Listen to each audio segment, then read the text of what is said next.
Hi, welcome to Sailing Ashika. Obviously, there's a lot to unpack here, so where should I start? When we left the lovely nation of Vanuatu, or when we shredded that Genoa flogging itself in the background? Perhaps I should start with my amazing captain.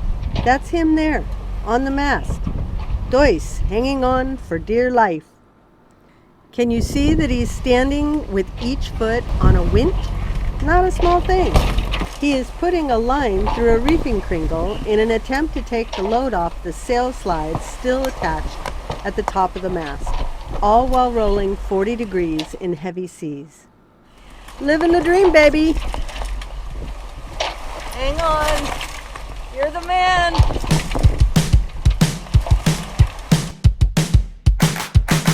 Today is gonna be a little something more. I've got a plan in mind, a special thing in store. The light bulb inside my head says, get out and play, 'cause you never feel this way. It's my lucky day, it's my lucky day. It's my lucky day, my lucky day. Don't need a pot of gold, a rabbit's foot or to be told. It's my lucky day, it's my lucky day.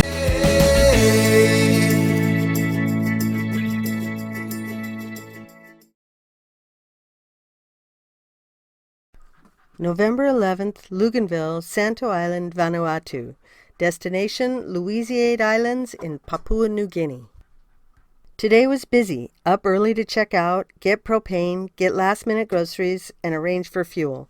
The usual runaround on checkout, customs, immigration, port, back to customs, back to port, then fuel, then quarantine, then to the bank, back to quarantine, back to the boat for forgotten propane bottle, then propane, drugstore, and bank, back to the boat, up anchor, sail to the wharf for a 2 o'clock appointment, then to the port to pay fees and to tie up. Fuel truck shows up at 3 o'clock, but brings all the gear and gives us 100 gallons. Yay! Woo! We motored through the long channels south of the island at high slack, but met with tidal rips and overfalls for the next 10 miles. It was very rough, and the waves topped the bow and rolled us badly.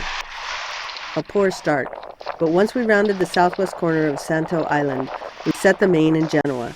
Soon the southeast trades filled, and we were off running in 15 to 20 knots of southeast wind and 6 to 8 knots of boat speed.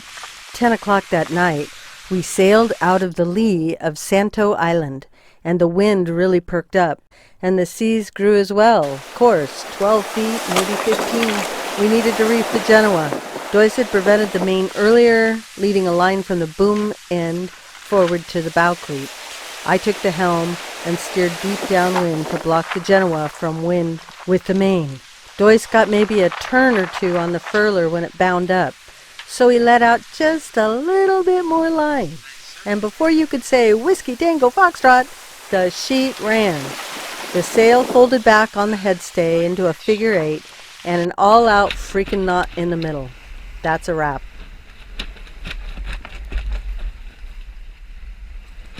Dois went out to the bow to rescue our Jenny. He had to stand on the pulpit and hold on with one hand while using the other to try to unwrap the knot. Then I felt the boat lift up. The wave tried to turn the boat sideways, and that's when the preventer line broke. The boom crashed across the boat and broke the main sheet shackle right off the end of the boom.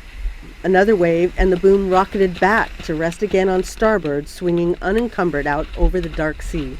The stress on the mainsail was too much for sailtrack, and the sail slides popped out of the track like popping buttons on a ripped shirt. A batton broke, and the sail was hanging by just a couple of slides at the very top of the mast. Using the boat hook, he was able to grab the remnant of the broken preventer line hanging off the end of the boom. Tying a rope to the parted line, and voila, we were back in business. Well, not exactly, but over the day, Dois would piece together a new main sheet and a new preventer, and then we were back in business.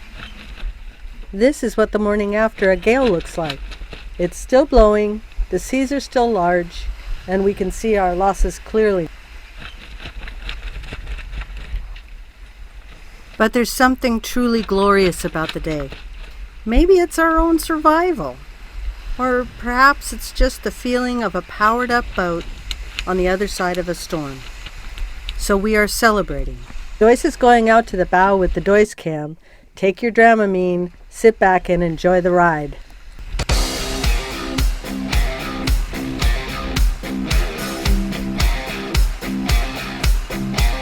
Let's rock.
The large seas had come down a bit, and it was time to jibe to come to our new course.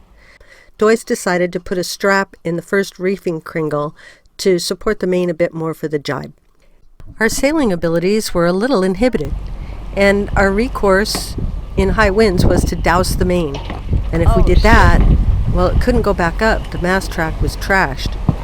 It was just too risky to try and make the Louisiades 800 miles to the west. Turning back to Santo, we'd be in heavy seas and wind on the nose for over 100 miles. You're the We man. decided to divert to an island. This is my partner, my captain, and a cowboy at heart.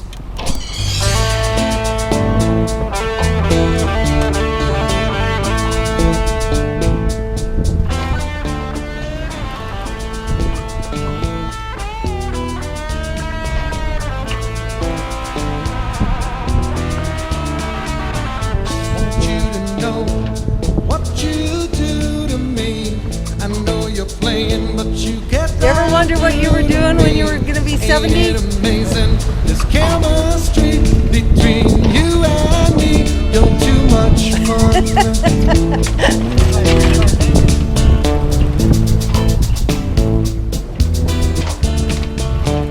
Look in your eyes, so mysterious. I realize I'm over curious. Another time, other places, we've shared embraces.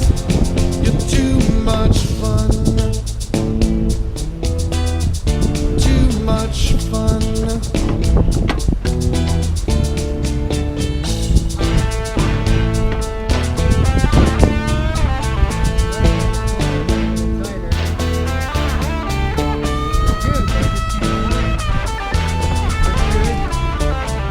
Keeping it from going any further out. We weren't exactly sure how we were going to fix the sail. We no longer had the old sail slides to use on our original mast track. We also knew that the cyclone season had a gun to our head. This is the blackmail tape.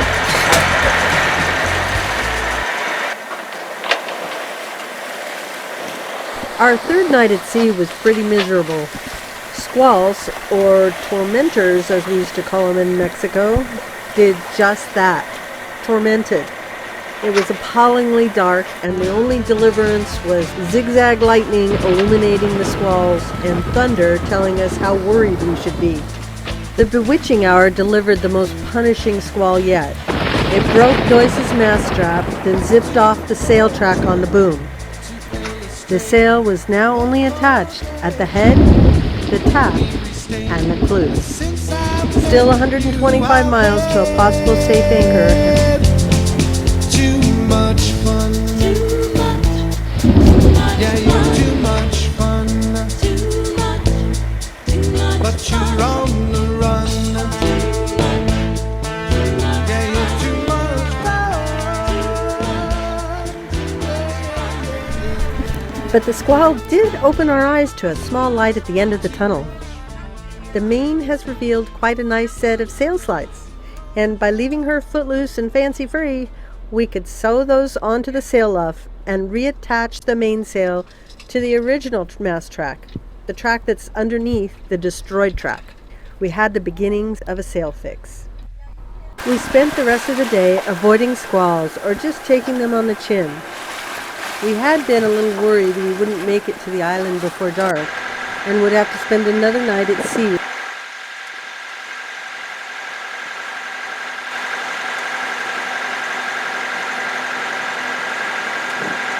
73 feet.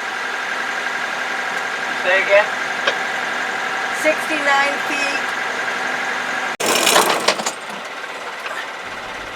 We dropped anchor in 40 feet right about 6 p.m. in a fairly large and glorious bay surrounded by black sand beaches and jungle backgrounds. And before we were done buttoning up the anchor, a chief in a dugout canoe was at the boat hoping we had cigarettes. We didn't, but we made some other small donations as a thank you for letting us stay there. Storm. Oh, really? Yeah. When? About 3 or 4 days ago.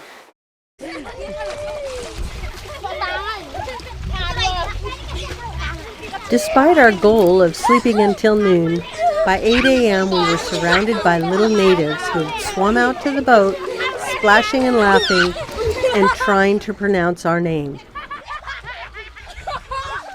So the kids would mostly remain there floating on tree branches, tires, and in hand-carved canoes, eating cookies from our galley. During our repairs on deck or down below, kitty giggles and glee surrounded Ashika. Living the dream, baby.